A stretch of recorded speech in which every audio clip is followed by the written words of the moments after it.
Hey, welcome to SE Custom Designs. I want to thank you for coming into my wood shop, the wood shop of SE Custom Designs. And I'm going to try to remember there's people watching my videos on a really big screen, TV. All right. So if you've been following me, we're now moving on to a new series where we have experimented with and now figured out how to make through 10-degree dovetails. Okay. Sounds simple, doesn't it? So I downloaded the PDF because it's actually not in the manual. Why, I don't know. So they recommend now that you make the pins first. Let's talk about the anatomy of this box. The pins are these guys here. Now the pins, this board here is basically 90 degrees like this, whereas if we turn it, you see the tails are at a 10 degree. You wouldn't know that unless I told you. So those 10 degrees there for your tails. And what they want you to do, essentially, and this is my first one, this was the one I learned on, what they want you to do is to make the pins first, which is the opposite of what you do when you're making your very first boxes from the LEIGH D4R dovetail jig. So I tried doing the pins first and then making the tails, and I was all upside down and backwards and got really frustrated. I had to cut the sides down so much. You're going to see the difference now when I pull this guy in, where I actually figured it out. And look how long it is. It's supposed to be that long. Okay, so this is your side with the pins. This is your front with the tails and with that angle. Okay, all right, so you can see I lost some real estate there, but that's how you live and learn. That's how it happens here. So I'm pretty happy now on day 2. Monday was this guy here. Actually, it went into the last week, and I had to do some other things, but we're back and we're doing this thing. Now, I promised you that what I would do is put one together, make one, and get it right. And now we're going to go over to the dovetail jig, and let's talk about some things. These LEIGH D4R Pro pins are highly configurable. You got 24 inches of a spread that you can make dovetails on. You can move these pins in any configuration you want. Okay, I happen to have them evenly spaced here to set up to make my tails. I took a little liberty with these guys, and you'll notice that they're actually spaced a little bit different. Where can we see that?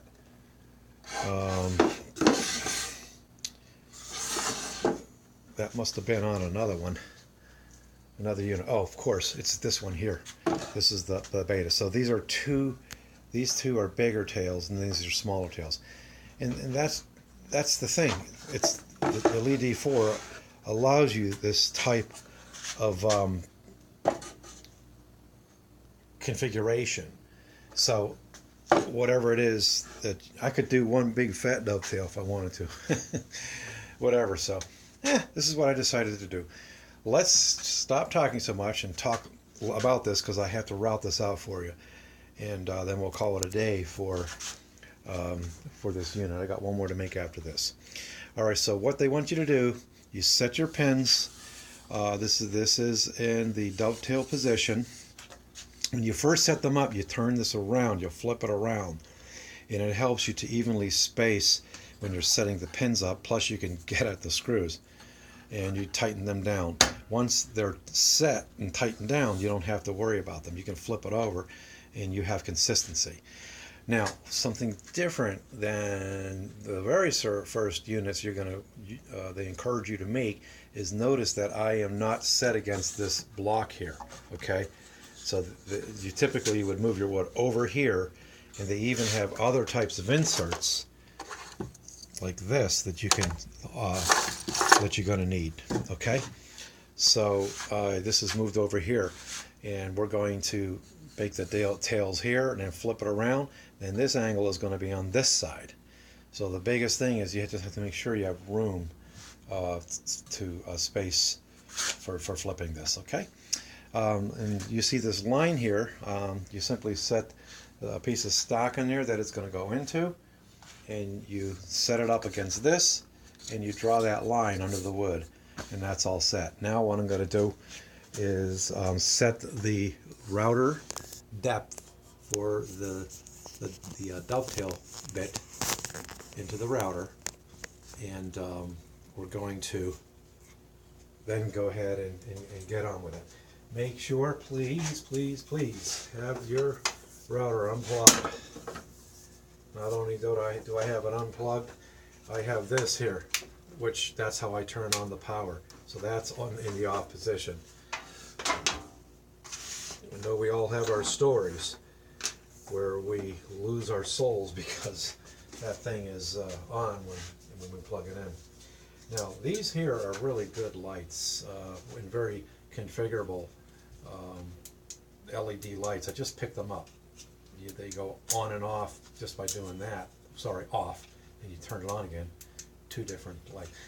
Now they have magnets on the bottom, and what I'm going to actually do is I'm going to put him like this.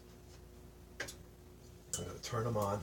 I'm going to put them here because I tell you what, the more light the better that you have under here where you're cutting. So what I figured out is I can take a clamp and I can clamp that guy down. This one over here I'm going to just dangle like this. Alright, then I can have that light, and trust me, oh man, you're grateful to have that light. Now this router here, the beast, is the one I'm using now. Very, very heavy. It's a plunge router. So you can bring it on over here. Let's not drop that, although they're pretty rugged because I've dropped it a few million times. I'm going to release the pressure off of here, and I'm going to bring down the bit so that it is about halfway through the line down here. You want to eat that line away just a little bit, okay? I made the mistake of not pushing on this hard enough. I also made the mistake, lessons learned with the first unit, where this bit came loose. I'm like, are you kidding me? So I really cranked down on that guy. The router I used to use is in here, and it's a small handheld like this. Let's see if I can get it out without dropping. So this is the guy I used to use over here, and he has a little light in there. But at any rate, I really like, this is also a plunge unit, but I really like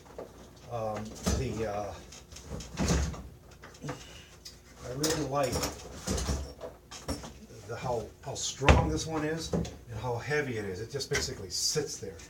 Now when I bought my LEIGH D4, I opted to get this unit here that you set just like this. It's got rear magnets on it. You can set your router down, and this is the hose connected up to my jet, and it's going to get most of the dust away. I don't have it hooked up perfectly. I just have my shop vac hose, and I just shove it in here like this. I'm not going to get crazy over it. It works for me. You just want to make sure that it's going to move freely for you. So you want to do a test dry run with it and make sure you can get to the end. You also want to do a dry run going into where it is you're going to be cutting out the tails. With the first unit I made, these guys were spaced differently, so these fingers were apart. Okay, so I could have went in between. So what I did is I wrote no, where I didn't want to do that. So these are some of the lessons learned, and I really need to get on with doing this. So let me put on my ear protection. Put yours on too.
I'm going to flip the board over like this and like this. Now the angle is this way.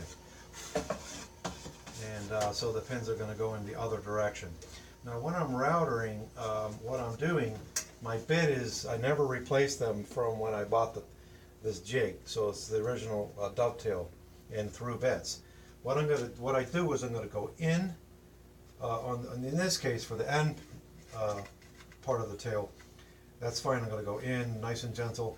Then I'm going to come in here. I'm going to ride all the way to the back, then tear away the material, not all of it. Then I'm going to come on the outside, work my way in a little bit. Then I'm going to go to the back. I'm going to work my way this way. Because my router bit is not as sharp as it should be, what it's doing is it's just tearing out the wood. So I just try to take it easy, take it slow, and with this methodology, I'm having success. Otherwise, it's actually not a bad idea to do that anyways. All right, let's take care of this guy.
going to want to do a quick visual before you take out the unit. So power off, unplug.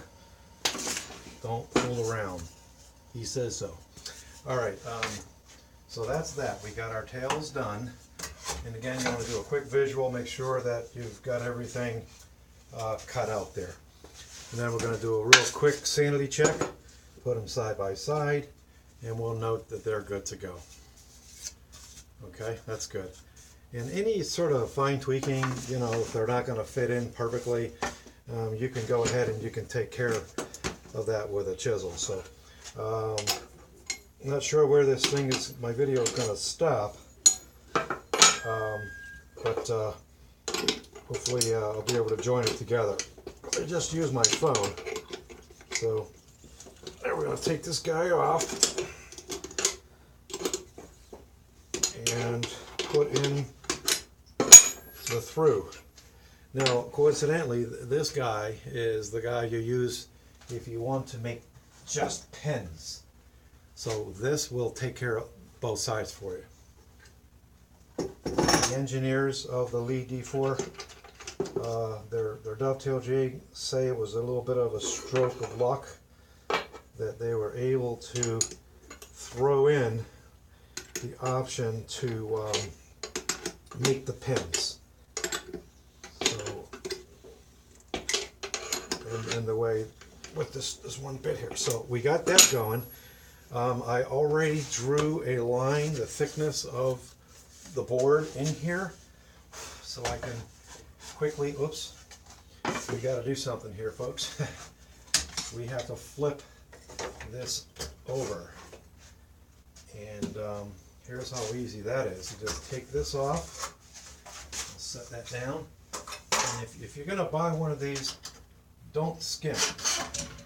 Don't skimp and not get that little platform with the vacuum in it, okay? So now you're going to need to know something when you set this. And you figure this out ahead of time. I know that I need to set this to 3/4 on this green area here, in this green area, to 3/4. And I have 2 sets of glasses in the shop. One of them is my Mr. Magoo glasses. That's going to allow me to really see. All right, we're good. So 3/4. You need to know that ahead of time, and you have figured that out ahead of time by trial and error. So you get close to what you need to get, and then you know that this is where you're going to set this guy. Now, when you pull it forward, I believe your pins get wider. You push it in, or actually they get thinner the farther out they are, and wider, one or the other. I seem to forget that little fact, so that's why I have to reference my notes. But this is actually perfect. I set this on here. They want you to have these 2 end ones near the end, like 1/8 of an inch or so, like this. All right, and essentially what you can do now is set this. Notice we got to set this. I would highly recommend that you set it so you eat away a little bit more past the line. And what that's going to do for you is it's going to allow your pins to go past the outside of the tails. Okay? That is actually no harm, no foul. That's actually a good thing. You don't want them to be shy. The opposite would be not a good thing. So I tend to give myself a little more. I'll take the camera off and I'm going to show you what I've done here. So I just went a little bit past the line. Again, I'm boring down on that my thing. Okay, so I'm going to have to, it's just going to be tricky. Just know that I set that bit to about here. Okay, just about less than 1/8 of an inch, maybe a 1/16. All right, so let's go ahead and continue this. Shortly, we'll be pounding together our unit, our 2 pieces. Again, I can't stress enough for your safety. unplug your router. I make sure that it's in the off position. I turn the power on and I'm holding on to the router. I know that when we rush, that's when we get into problems, and you don't want problems.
have to switch us over to the table here. I'll move the camera momentarily. And let's see how we did.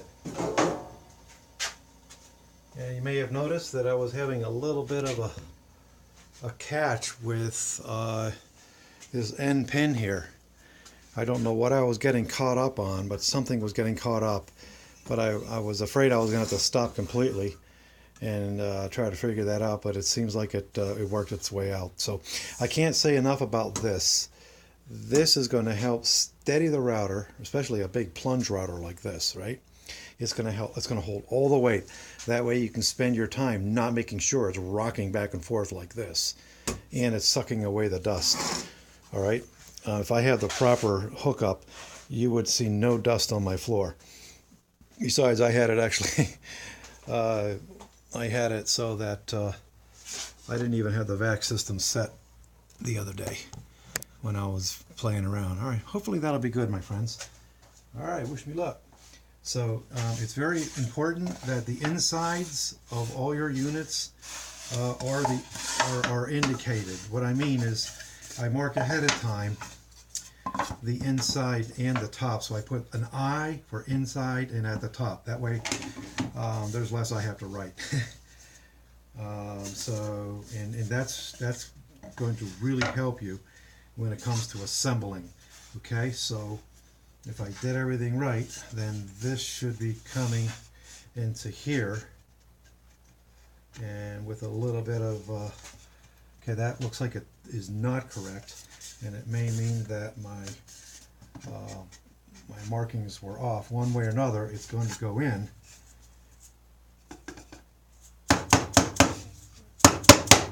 Now, ideally, you don't want to have to put too much pressure into inserting these units, inserting the pins into the tails. You don't, if you have to put too much pressure, then you need to make your pins thinner, and you achieve that by going in one direction or the other with